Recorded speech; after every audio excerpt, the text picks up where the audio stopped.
What's up guys, Brian here down in the Gecko lab. Got a little project you're gonna help me out with today. I am gonna move my Mourning gecko colony into this new cage. So as some of you guys may remember, a while back I published a couple videos about Mourning geckos. One was just a basic kind of facts and care sheet about them, and the other one was setting up my cage. I showed you it was a real basic setup that I did to keep my Mourning geckos. Well, I bought a while back a big group of baby Mourning geckos. Those are the ones you saw in that video. I bought a whole bunch of them to grow them up and use them as breeders, and they're all getting pretty big now, and a lot of them have started to lay eggs. And their cage is at a point right now where it needs a good deep clean, completely dismantled and cleaned really well. So I thought I would take this opportunity to set up this cage. I featured this in a recent video. This is the Thrive half crescent vertical terrarium. I did a review on it, and at the time I talked about not knowing what I was going to put in here. I decided I'm going to put my Mourning gecko colony in here. So today I'm going to put the entire colony in here, and then after I deep clean and scrub the other cage and set it back up, I'm going to split the colony into two and put half in each cage, because I've got quite a few adult size animals now and I need to break them up into two cages. So real quick before we get into this, I thought about two more things with this cage. As you guys, if you saw my review of this cage, you should check it out if you didn't. But if you remember, I had a lot of pros and a lot of cons about this cage, things I liked and didn't like. The main things that I did like is it's sturdy, it's a good value, it's $100, it's sturdy, and it's gorgeous. I really think it's a beautiful cage. The things I didn't like mainly were the fact that the background does not come out. My plan was to put a custom nice background in here and put maybe some day geckos in it, and because I can't take this background out, the lid doesn't come off and the background does not come out, it's fixed in place. I thought I would put my Mourning gecko colony in here instead.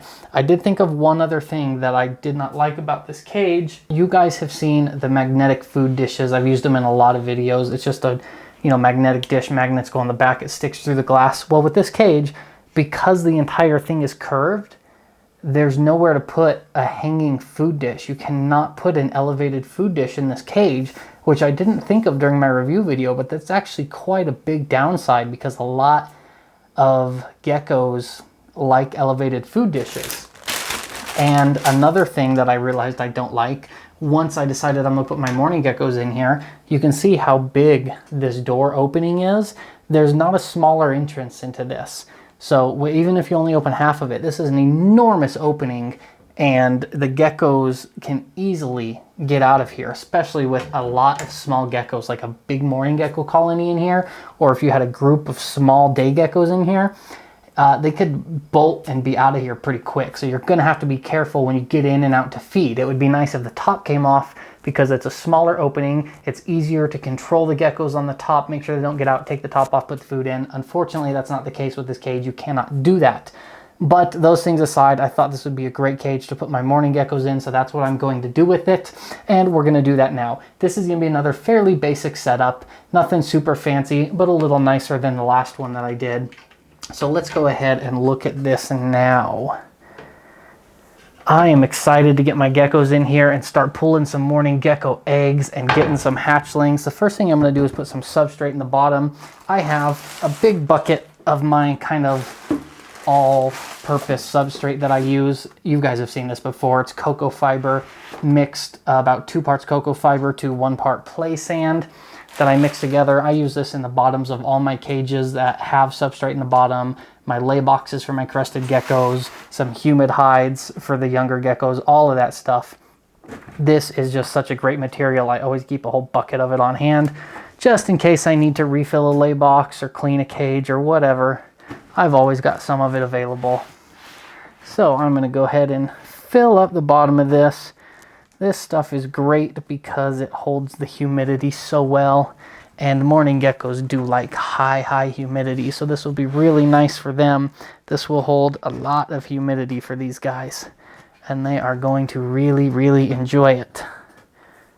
Perfect. That is fantastic. So now the next thing that I'm going to put in here is this nice piece of grapevine. This will be perfect for these guys to climb all over and around. I think I'm gonna put it this way so the tines go out. Give them lots of climbing spaces. And I was hoping bing, it would lean. I might have to lean it sideways like this, and that's gonna hit the door. See, this is the problem with this cage. The background doesn't come out, and you know, another downside that I said to it when I reviewed it is because the background sticks out 3 to 4 inches, it takes up a lot of the space, and there's really not as much real estate in this cage as you would think for how big it is. And that's one of the reasons I decided to put my mourning geckos in here, is because they're so small and they thrive fairly well in groups in not gigantic cages, that I thought this would be a good setup for half my mourning gecko colony. That seems to be pretty stable. There's a little kind of notch in the texture of the background here that stick kind of fits into, so it'll lean in there. I think that will do just fine. Around that, I have one of these mossy vines that I love so much. I really like these. I think they look awesome. And they just add such a nice look to your cage, and it's great because you can kind of wrap them around the decor in your cage like this stick, and they make really good climbing spots, and they just add, I think they add a lot of character to your cage, and they're real flexible, so you can kind of do them however you want. I think I am going to unfurl this little curl there at the bottom and just kind of leave it hanging like that. Since these are fairly small geckos, they will they'll climb all over that, and they're not going to pull it down or anything. It's not going to be too big a deal them climbing on this. Usually I try and secure it better, but like I said, these guys are so small it won't be a big deal. And then I've just got 2 big plants here. These are mainly just to give them some good hiding spots, lots of coverage for whenever they want to hide. These are just one's Exoterra, one's Zoomed, just your typical reptile fake plants that these companies make. I picked these up at my local reptile shop. One of these days I have the idea that I want to take you guys there in a video and do a video at this shop, because there's one of our local shops that's it's a really big shop, and it's really cool, and it's just got so much stuff in there and so many animals these guys carry. It's really fun to go in there and look around and just see all the stuff. Now this is something else I was wondering about with this cage, is again, because there's no flat spots, there's a little flat spot on the side here. I'm wondering if it's really going to work to hang these plants up. I could feed some wires or string through the top, but I don't generally like doing that. That does work. My concern with that is, you know, there's always a gap right here between the door and the back of the cage, and if this plant is here, that's going to be, well, the suction cups are no good, as always. If you lick them, they work a little better. But my fear is, you know, this is going to be where the geckos all want to hang out. And if it's right on that crease where the door opens, it might make it a lot easier to either lose a gecko out that little gap between the door and the cage, or to pinch one in there when you're closing the door. You got to make sure there's not a gecko in there, because if you pinch him, that's going to be a bad day for the gecko. I think I'm going to leave it like that and kind of have it going in towards the middle. Let me try this one on the other side. Yeah, I'm running into more problems with this cage now that I'm setting it up. There's just not a ton of good ways to set the decor up in this cage, just because, you know, you can't really use the front. Makes you think. I'm less and less impressed with this cage as we go, which again is sad to me, because I really like the way it looks. And again, same issue. You can see there where that gap opens up, there's going to be some geckos that get stuck in there. But once you get it set up, I mean, look at this cage. That easy. What did this cost me? The piece of grapevine was, I think, $15. The vine is $10, and each of these plants were $10, so $45 in decorations. $100 for the cage. You're $150 in, basically. And for $150, this is a good looking cage compared to the classic square Zoomed and Exoterra. God, I just love the way this looks. I really do think it looks fantastic. I'm just disappointed that it's not easier to use. I would like a little more of the sidewall, a flat spot to put a food dish and hang decorations, and I would like maybe either the top to come off or to have a smaller door, maybe even down here on the solid part, a small door that opens so you could get food and water in without opening the whole big door and letting your animals out. But what are you gonna do? You can't have everything, and you know, I really do think it's a pretty cage. I like the way this looks. So I'm gonna go ahead and grab my Mourning geckos, and we're gonna put them in here and see how they do. All right, well, that was a little bit difficult, but I did manage to gather up all my Mourning geckos out of my other cage. I got a full count. I got 35 of them here. Most of these are adult size. There's a couple that are still a little too young, but the majority of these are right on the cusp where they're gonna start laying eggs. So I'm super excited for that.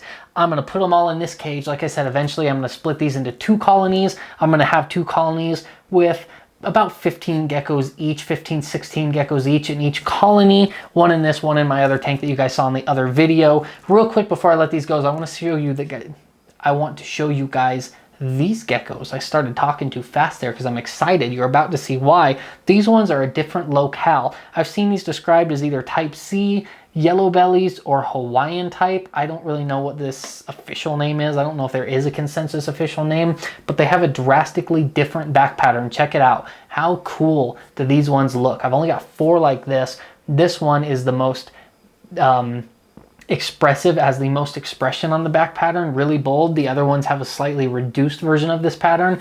Really cool looking. I absolutely love these. So these 4 are actually going to go in a different cage by themselves, and I'm going to produce that colony up to bigger numbers on their own. So these geckos here are all going to go in this cage for now, and then later I'll split them out into 2 colonies. I'm going to go ahead and first I'm going to spray this cage down so these guys have plenty to drink when they go in here, and they're nice and humid. Yeah, get them nice and wet so they're humid and have something to drink. Perfect. They got that nice wet sand cocoa husk mix at the bottom too. That'll keep them good and humid. God, I just love this cage. I think it looks so cool. I really do enjoy this cage. I'm gonna go ahead and throw these guys in here and we'll call it good for the day. Let's check it out.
That was pretty wild, but luckily I did get them all in here without losing any.